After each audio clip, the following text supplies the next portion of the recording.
right, welcome to the show. How are we doing? I'm doing okay today. I've had I've had an interesting week. I tore ligaments in my knee, so I've been rehabbing that. So Oh, that doesn't sound fun. Okay, it's so not. I'm too busy for it. what is the name of your paranormal group? KenTenn Paranormal. KenTenn Paranormal, correct. All right. And you guys, I'm assuming that you investigate like Kentucky and Tennessee. Is that what that means? We're based in Kentucky. We're based in Kentucky, Tennessee. We investigate everywhere. I'm actually even going to the Hinsdale House in November. Oh, wow. Okay. Yeah, that's all the way up here in New York. Yes, yes, Yeah. yes, I bet you're excited yes. for that one. I'm sorry. I said, I bet you're excited for that one. Oh yeah, it's one of my it's my realistic bucket list location. Oh, yeah. That's cool. And we actually interviewed a woman, I don't know, maybe two or three episodes back, and she actually slept at the Hinsdale house and had some things happen. If you want to go back and check out that show, the thumbnail for that show is literally listed as Hinsdale House and Haunted Woods or something like that. I'll check it out. Yeah, I do. I do a podcast too, so I understand. I my podcast is the Paranormal Addicts podcast. Oh, that's pretty cool. Send me the link to that. I'll check it out after we do our show here. I will. I will. I'm off this week because I'm usually live every Friday. This is my third season. I'm usually live every Friday, but this weekend is my 20th wedding anniversary. So my wife decided I need to take her out of town. So I don't get to Absolutely. do. Yeah. This So for weekend one is week, mine and my wife's 13-year anniversary. That's yeah. crazy. So yeah, and yeah. So yeah. Yeah, she won't even let me take my equipment with me. She's like, "You're not investigating nothing." So I'm like, "Right, okay." There you go. And There you go. of course, All right. my book just came out too, so busy. Yeah, absolutely. Well, let's go through some of the paranormal things that you've experienced throughout all your investigations. What are some things that stick out to you? Anything crazy? Anything out of the ordinary? The the craziest thing I ever personally experienced. You know, um, there's a location. Thankfully, they don't allow investigations anymore because because I always tell people they wanted the location to be violently haunted, and it was violently haunted. Um, Oh, wow. it was their tagline to try to get you to come investigate was the ghost bite, and it actually got shut down for 3 years because of how violently haunted the activity was, and Well, like and in people were its getting hurt and stuff like that? yes, yes, in its height, I mean, Chris Jericho, the wrestler, went there. Um, Ghost Hunters went there with Daryl Monson. He's been there. When they reopened, we were the second team to get to go. Oh, So wow. I like to I like to tell this whole story because it's important because I want people to understand when you're investigating, if you own a location, uh, you have to have the right intent. If the intent's wrong, you're going to pay the price. So that's what ended up happening. So so we get there and it's a 5 hour drive. It's in Kentucky, but it's on the other side of Kentucky. So it's a Okay. 5 hour drive, 5.5 hour drive. The name of the location was the Anderson Hotel. And but what I like to tell people, first of all, that you have to realize it's called the Anderson Hotel, but we're not talking about like a Hilton or a Ramada or even a Motel 6. It was a transit hotel. You know, it was a transit Okay. hotel. So so we get there and somebody had the brilliant idea that why why they couldn't hold investigations there, they were going to make it into a haunted attraction. So they ran a haunted house at this place. And so whoever decided, or that great idea, decided that they needed to paint a voodoo symbol on the wall. Okay. So without researching it, they just painted something that looked cool. 2 minutes of Google research would have told them that what they painted on the wall opens the gates of hell. It was probably So, demonic. yep. So that's the first thing. That's as soon as we walked in, that's what we came into. So then, so the other thing that I tell people that's important to know there is 5 verified deaths at the hotel. And when I verify a death, I use coroner reports, police reports, and newspapers. So when I say verified, I mean verified. I take my Okay. reputation very seriously. So there's 5 verified deaths at the hotel. Uh, of the 5 verified deaths, there's 3 bloodstained mattresses still there. A bloodstained bathtub is still there, and the fifth guy, he um, he lived there. He fast forwarding a little bit because it's important. He was the malicious spirit that we ended up running into. What I tell people all the time, the difference between a malicious spirit and a demonic spirit is a demonic spirit was never human. You know, Right. demonic spirits are never. I know you know that, but apparently a lot of these YouTubers don't. So, so I like to explain that. So, Well, yeah. a demonic spirit was never human. A malicious That's spirit. basically the definition of a shadow person. Yep, yep, yep. A malicious spirit is, yeah, and a shadow person can definitely be towards the demonic. You know, definitely Right. a non-human spirit. But a malicious spirit. This is how I explain it. If you were an asshole when you're alive, you're gonna be an asshole when you're dead. And this guy, this guy lived there, and he drunk himself to the point that he hung himself in the closet. Well, Oh, all of his liquor bottles are still there, and they encourage people to bring liquor for him. We didn't do that. That's provoking. We don't provoke. Um, right. so, so, so that's how we started. We did this chair. So I, we started all together before we broke up. We started in the bathroom. In the bathroom, the main bathroom downstairs. I guess it would be like the public one, you know, when you check in, you know, um, and and that's where the bloodstained bathtub is. And it's an old fashioned bathtub, like a 1950s, 1960s, with the claw feet, you know, and Yeah. and the backstory on that one was there was a 36-year-old woman who checked into the hotel with the purpose of committing suicide. Um, she had just lost her husband and her son in a mining accident, so that was her Oh, reaction. So, like I said, her blood is still on the bathtub. So I'm a very respectful investigator. You know, I talk to the spirits just like I'm talking to you. So I hmm. go in there, you know, got all my equipment, video, everything, and I ask if I can get in the bathtub. The response I got was yes and no. I'm like, I can't do both. So I got in the bathtub, started having the normal EVP session. Um, Eventually, I got get out. Well, my rule is I've been doing this a long time. I've been doing this 34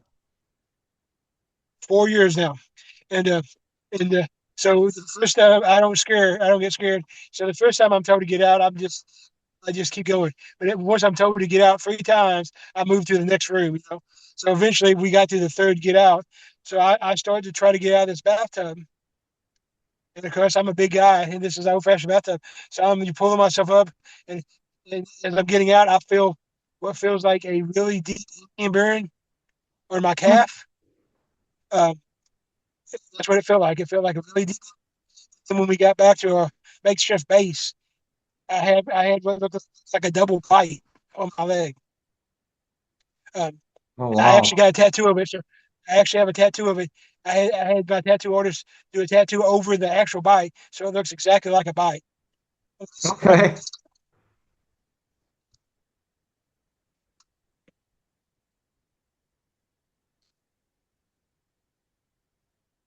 Oh, wow. Yeah, I see that. That's crazy. So that was the beginning of the night. I mean, from there it just escalated. Uh, from there we separated, you know, girls and boys, you know, and we only had 5 on this investigation. So there was 2. It was me and Dennis, and then the girls. Well, the most known spirit there is actually one of the saddest stories I've ever heard in 30 years of doing this. And that means that says a lot because I have 748 investigations under my belt. So Oh, if I wow. say it's the sad, if I say it's the saddest story I've ever heard, then that carries some weight. So this girl was a 19-year-old girl from Michigan. Okay. Somehow she ended up in this little town in Kentucky and at the hotel. Nobody really knows her story. Nobody's ever been able to find it. Um, what is known is She checked into the room. She started drawing pictures with crayons. Don't know why crayon, but she drew pictures with crayons, like landscapes and stuff. And then she would write a Bible verse. And she would hang these all over the room. They're still in the room. She would hang them in the room. Where she ended up slicing her wrist, and her bloodstained mattress is still there. Oh What man. what I can tell you is she does not like to talk to guys. The girls had a good EVP session with her. She did not want to talk to me and Dennis.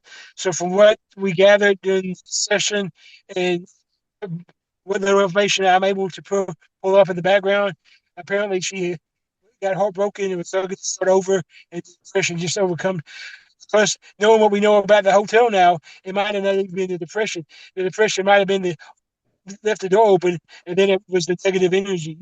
So, Right. so that, that happened, and then while the girls were in that room, me and Dennis went up to the room, the guy that hung himself with the closet. We went Yeah. up there, and before we could even get to the room, Dennis gets pushed. That was the first time Dennis ever got pushed, and he got Oh. pushed. Me being me, I decided I needed to get in the closet. So I get into, and I was born with a I, I consider them gifts now. 5-year-old me didn't consider them gifts, but I've learned to use them, so now they're gifts. And so, so I don't remember a time in my life where I couldn't see and speak to spirits. Oh wow. A lot of kids' first experience was their first bike. Mine was the first spirit I saw. So, Right. and that was at 5. But so I decided to get into the closet to see if I can feel any energy. And as soon as I got in the closet, all my energy was drained and I hit the ground. They just had to pull me out of the closet. Oh wow. And, I've that never was heard of really that good. happening. It was actually a first for me too. I mean, Yeah. I've had energy taken from me, but not like that. I mean, that was, I usually protect myself. I always protect myself. So usually I set that boundary, and that let me know that the spirit I was dealing with that time was a strong spirit because he Oh was able to yeah. do that. Yeah. So that was about the only thing we really happened. But I did we did figure out that spirit didn't like females. Come to find out that spirit ran prostitutes in and out of the hotel. So like I said, so he was definitely a malicious spirit. He was a so I radioed back to the girls because we were rotating. If the girls were coming upstairs, and I radioed back, I was like, I know you guys are coming up here, and I can't talk you out of it, but I was like, the spirit does not like girls. I don't know what's going to happen, but as a lead investigator, if I don't warn you, I'm not doing my job. So Right. so my niece was on my team, and at that time she was 19. She was one of the ones with us. Well, she decided to use the prostitute angle to get conversation. Still one of the best EVPs I ever got. But she decided to use the prostitute angle, to get conversation started. So she's Mhm. coming up the hallway, and she's like, her exact words. I still have this EVP. Her exact words was, "I'm 19 and cute. Can I get a job?" The response we got was immediate and clear as me talking to you. And the response was $50 and a free room.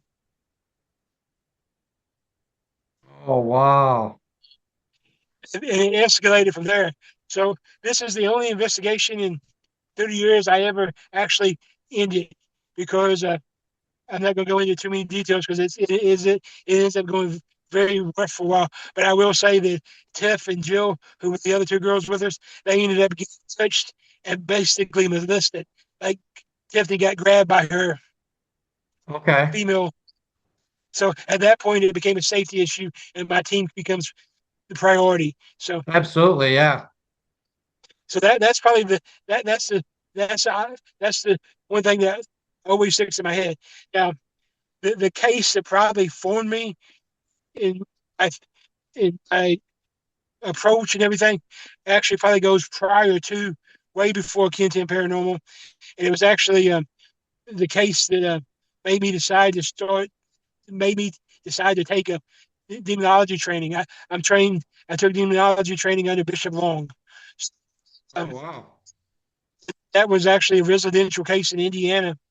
So um, it was a murder suicide. The guy killed his kids, his wife, and himself. it ended up being tied to the occult. Um, got later. So long story short, because I mean, this one still gets to me, so I might get a little bit emotional. Um, Of course, yeah. everybody has that. Everybody has that one case, and this is my one case. So Hmm. we, I was living in Louisville at the time on the Indiana side of Louisville. So I used to be a pro MMA fighter, and so that's where I was living and fighting. But of course, I had to have other jobs. So I also managed restaurants, and I always did paranormal. So we got a phone call from the parents and the in-laws, however you want to call it. Uh, we would come and give them answers. Wife's parents. So Okay. one thing I like to tell people now is this: the case is probably still too fresh. The murder suicides had only happened like 3 months prior. So Oh, it's wow. really, and but I mean when you have parents calling you, crying, begging you to help. I mean, that's why we do this, is to help. So Right. so we took the case, and we get there, and it was just odd. It was like driving through a Stephen King. So to get there, we had to go underneath the famous crying baby bridge, the one where the mother supposedly threw the kid over and then she haunts the bridge. We had to go underneath that. Okay. And when we got to the house, which is on a gravel road, for Indiana, right across from it, right diagonal from it, actually, about 80 feet away, was an 18th century cemetery that was abandoned. So it was just kind of it was kind of Yeah. cool, but it kind of so apparently the neighbor had decided to take his bobcat and try to knock down the house. Oh, Don't know. So when we got there, the crime tape was still there. Of course, it was so fresh. We already knew the newspaper reports. I pulled the police reports. Uh, so the backstory was the dad had lost his job. He was working at John Deere. He was an engineer of some kind. Lost his job at John Deere, and he went into depression. He started drinking, using drugs. Then he supposedly started practicing practices. That was even in the police report. okay. So we get there, and like I said, the guy tried to knock down the house.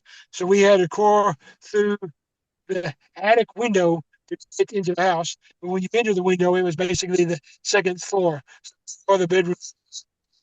And like I said, all the crime tape was still there, all the blood stains. So we got to the kids' room, and he killed the kids in bed, and it was basically sleep, and it was basically that was basically exactly what you expected. Stain, crime tape. So I went down the hallway and got to the uh, got to the master bedroom. Yeah, it was one of the worst things I've ever seen. And I am a I say that from the standpoint that I am a combat veteran, and I was a paramedic, and I was a combat medic. So I've seen a lot. And Mhm. so uh, so uh, so he made his wife get on her knees, and depending on, he may or may not have made her orally satisfy him. I guess it's the right way to put it. But Right. he shot her execution style, and then he walked to the bed and shot himself. Um, so we get so for some reason in that room, I kept being called to the dresser beside the bed, and I don't usually move stuff in investigations, but something kept telling me I needed to move the dresser. So I moved the dresser, and when I did, there was a square cut in the wall, panel, and, like a door. When I opened it, his journal was there, and his journal talked about all of the occult practices he had attempted. It talked about him thinking about suicide and thinking about murder. Um, I gave that to the cops. And then I was I was led to the closet. So this was like a 19, the house was like a 1970s. I don't know if people remember, but used to you could buy houses from Sears, Oh, and wow. they they would send you a kit and the house. And before my time too, I just Yeah. know about it. History Channel. And, so this was one of those houses. And, so it had a walk-in closet, big walk-in closet. So I walked in the closet, and on my side there was the piece of carpet that was cut, and the padding was cut too. And when I peeled it back, there was an attempt. It was not the best attempt I've seen, but there was an attempt at making a pentagon. Uh, Oh, So so I turned all that over to the cops. So that the positive in that case still haunts me some. But the positive in that case is I was able to get contact with the wife and the kids, and they crossed over. So oh, I was able to give the grandparents closure, which is what they wanted. And so, uh, yeah, he didn't cross over. Yeah, and obviously he didn't cross over because he knows he's going to hell. He even told that to us that he knew he was going to hell. And uh, that's, if you play with the devil, you got to pay the price. Um, that's but right. uh, but yeah, I was thankful I was able to get the kids, and the wife was able to cross over because kids get lost sometimes. People don't realize that, and this is my explanation on kids. Um, so a lot of times, kid spirits can be a twofold thing. One thing people have to realize is a kid spirit can legitimately be the gateway to a demonic spirit. And I say that for this reason. And I know you know this, but I'm talking to the viewers, I guess. Of course. So, and the reason why this comes from experience and case files and studying under Bishop Long and all that stuff. So, so what people have to realize, and the demonic spirit has to be invited in. They can't just come in; they have to be invited in. So, Okay. a lot of times they use a kid spirit because you're more likely to open it up to a kid than you are to a demon. I mean, I'm not going to open up to uh, you know, but a kid, oh, it's just a kid. Not always, but sometimes it is just a kid. And my explanation to that is, so I do use religion in my investigations. I know some people don't, some people I do, and, and uh, I actually have a degree. For the record, I have a degree in parapsychology. I have 2 degrees in theology, and I'm a trained demonologist. So I take all of this very seriously. So Yeah. uh, so kids automatically get a pass to heaven until they reach the age of accountability. That's the age of accountability. It's different with everybody, you know. So, so, so I ask if that's true. Why do we have kids spirits? The reason is the reason is because kids don't always know to cross over. We as adults, we've always heard crossover, or we've seen it in the movies, or we've seen it on a TV show. So we at least have some concept that we don't teach that to kids because we don't expect kids to pass You before need us, to know. Yeah. So that's why we see kids spirits. And that's the other thing people have to understand. Spirits have free will, just like we have free will. If a spirit's still here, they choose to be here for some reason. Uh, it may be because they have unfinished business. It may be because they're not ready to cross over. It may be because they want to warn us of something. Choose to be here. Just like, so yeah. So to me, that's why when I go to a place and investigate, that's why I'm there. I want to find out why the spirits choose to stay there. Are they happy there? Some spirits feel trapped, so that's Okay. why we do what we do. And what do you think makes that difference for them? Like, what do you think makes them be trapped? I think they feel trapped because in the cases that I've ran into that, there's usually a more powerful, usually malicious spirit that they feel is intimidating them. Uh, Yeah. So I'll give you an example. I investigated this hotel. It was Clay City, Kentucky.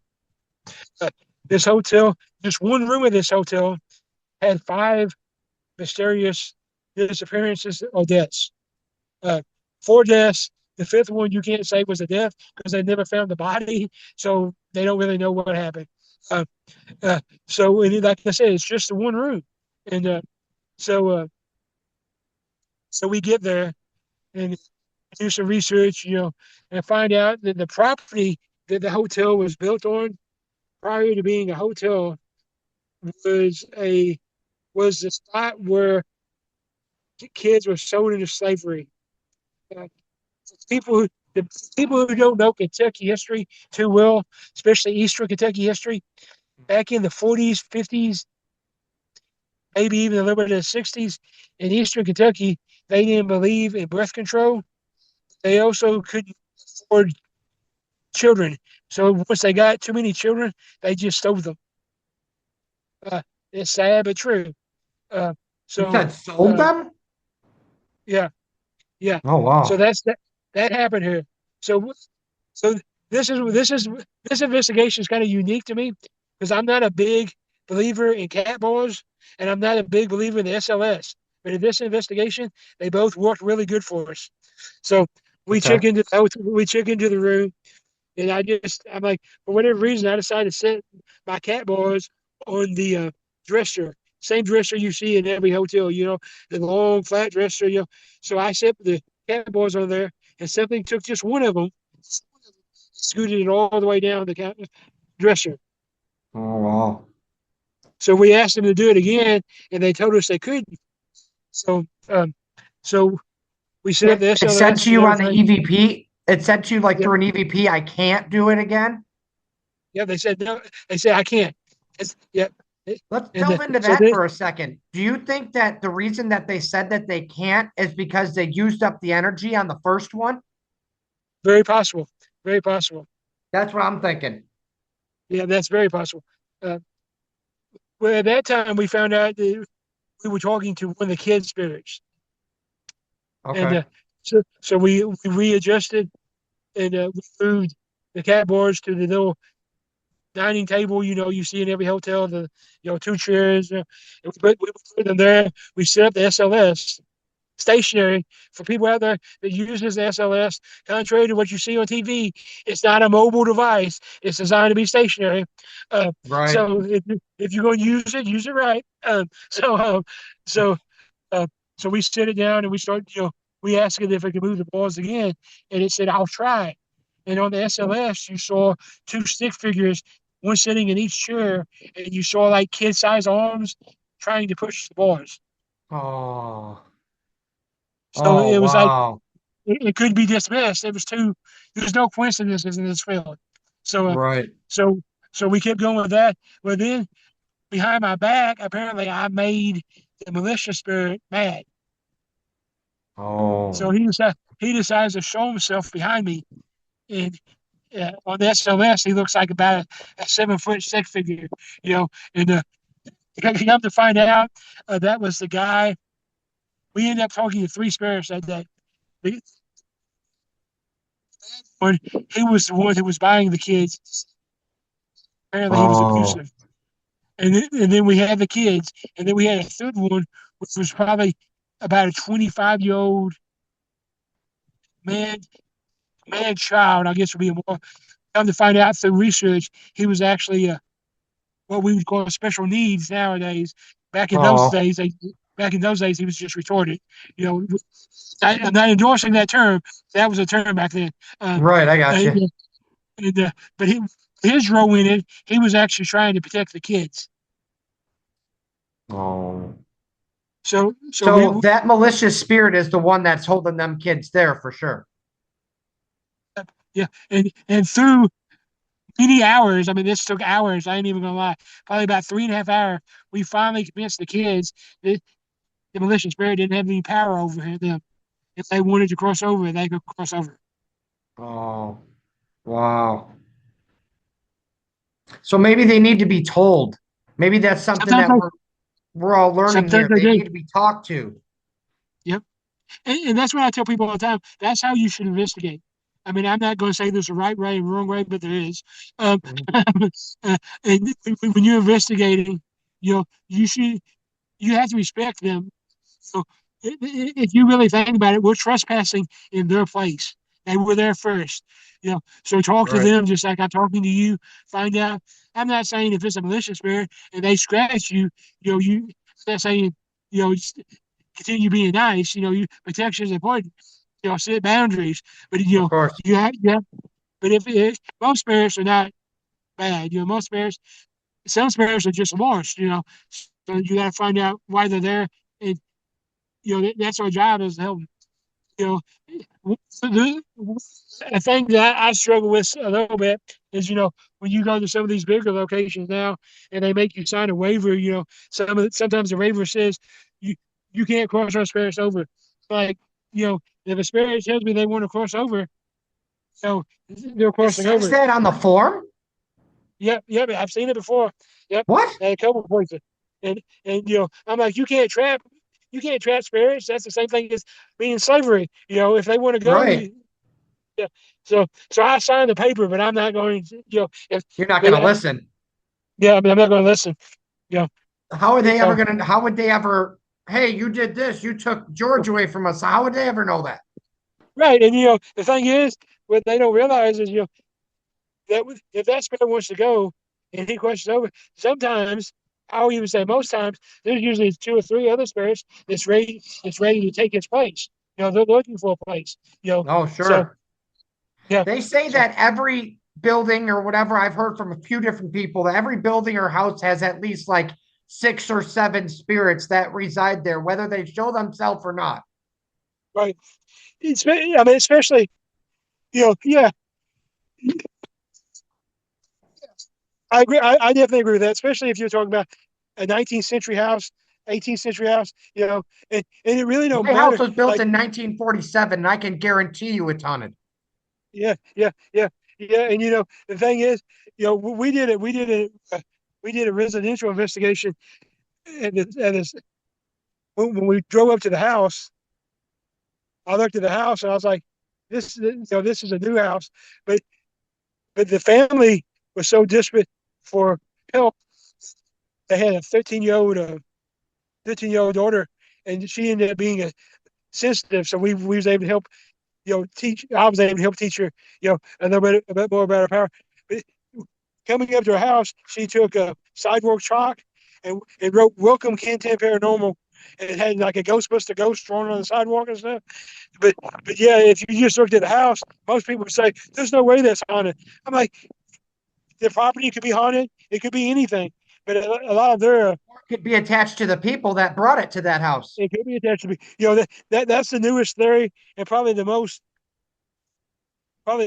accurate theory on Mhm. poltergeist activity is that it's activity created by the person. You know, Right. um, and you know, uh, you know, theories change all the time. For years they always said that residential hauntings were the most common. Now they're saying maybe residentials ain't the most common, and I agree with that. I think maybe I think maybe intelligent hauntings are the most common, and Yeah. because with residual hauntings, you don't really it could be anything. You don't really know if it's a haunting or not. You know, it could just be the wind in the house decides to blow at that time. But in intelligent hunting, you actually have communication. My Right. favorite, I guess, my favorite conversation, EVP session, whatever you want to call it, Mhm. I had was last year on my birthday. I always do an investigation on my birthday. So last year on my birthday, you're walking with me through an abandoned house if you want. I'm scouting it for an investigation. There you Uh, go. uh, so, uh, so I always do an investigation on my birthday. So last year I went to the Moreau House, the mysterious Moreau House, uh, Okay. the one that they used to call the Demon House.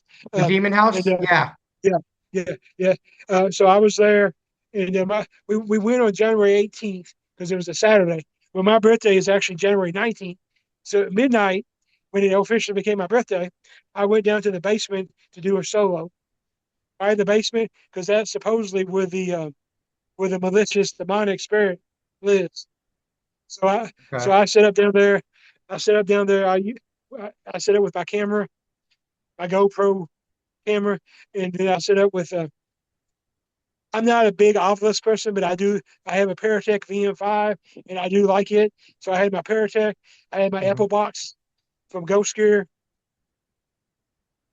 That's what I had. So I'm down there, and I start out just asking questions, Yeah. and I'm like, my first question. You can go on our YouTube page and watch this video if you want to. My Okay. first question was, "Did you die here?" And just simply, and the response I got was yes. So I was like, okay. I was Okay. like, did you die in the house? And that was an important question because at the pro house, they don't know if it's the property or the house. So I was like, Okay. did you die in the house? And the response I got was yes. I was like, okay. I was like, let's talk about how you died then. I was like, were you physically killed? Were you stiff? Were you strangled? And the response was no. I was like, okay. I was like, were you killed by a weapon? Were you stabbed? Were you shot? Were you beat with a baseball bat? And again, it said no. So I was like, okay. I was like, let's reset for a minute because I'm a little bit confused. You said you died in the house, yes, but you wasn't killed physically, yes, killed by weapons. Okay. I was like, so let's try this from a different angle. You tell me how you died, and then on the Paratech it said fire, Oh. which is So interesting somebody because started the house on fire or burned them some kind of way. the house went down at least 5 times that they know of. Oh, wow. So it matches the history, and it was a good moment because I didn't mention anything about a fire. Didn't say anything at all about fire. And Right. and anybody that knows how a paratech works, you in the middle in the dark, all of a sudden, silence, and then you hear fire. You're like, Yep. wow. That's So, crazy. and we're going back there this year, so I'm going to go back down there and see if if the entity remembers me, if he remembers the conversation, if we can find out I was some more actually stuff. going to ask you that. Do you think that they would remember you as like a human person? Like, hey, man, I've seen this guy before. I think they can. Uh, I, I think I get recognized a lot for my energy and stuff. I mean, I've Yeah. actually, I've actually had parents tell me to leave because my energy was too much. Oh, wow. And when they tell me that, I know I probably need to stay. And uh, and so yeah. Uh, and my big thing now is I've been doing this so long. I like teaching now. That's my big thing. I like Yeah. teaching. Um, you know, the field's not what it used to be. We have a lot of drama now, and I hate the You know drama. what I don't And like about the field nowadays? I don't like that there's AI involved because right, people can make up things and, oh, look what I caught, look what I got. And 60% of it's fake. And it's going to make people debunk the things that us as investigators really do find. yeah, I hate that. I hate AI. I'm not going to name names. Uh, I do sometimes, but out of respect to your show, I won't name names. But Right. we have these YouTube groups, Okay. and I would tell you that I call one of them the Spice Girls of the paranormal field. Oh, geez. Oh, I know. Okay. I know who you're talking about. Just so It you know, starts we with a have less than 1 minute of recording time, so we're gonna have to shut this down, unfortunately. But it's been a great episode. yeah, and uh, I, I I gotta go eat, but I will send you over some stuff, and then I Awesome. would love to have you on the pair on my podcast sometime. Absolutely. Invite me over. We'll be on, and I'll invite you on again as well. Sounds good. Thank you for I having me will on. get you the link to this as soon as I get it spun down. All right, sounds good. Thank you very much for being on, man. Have a great night. You too. Stay safe out there.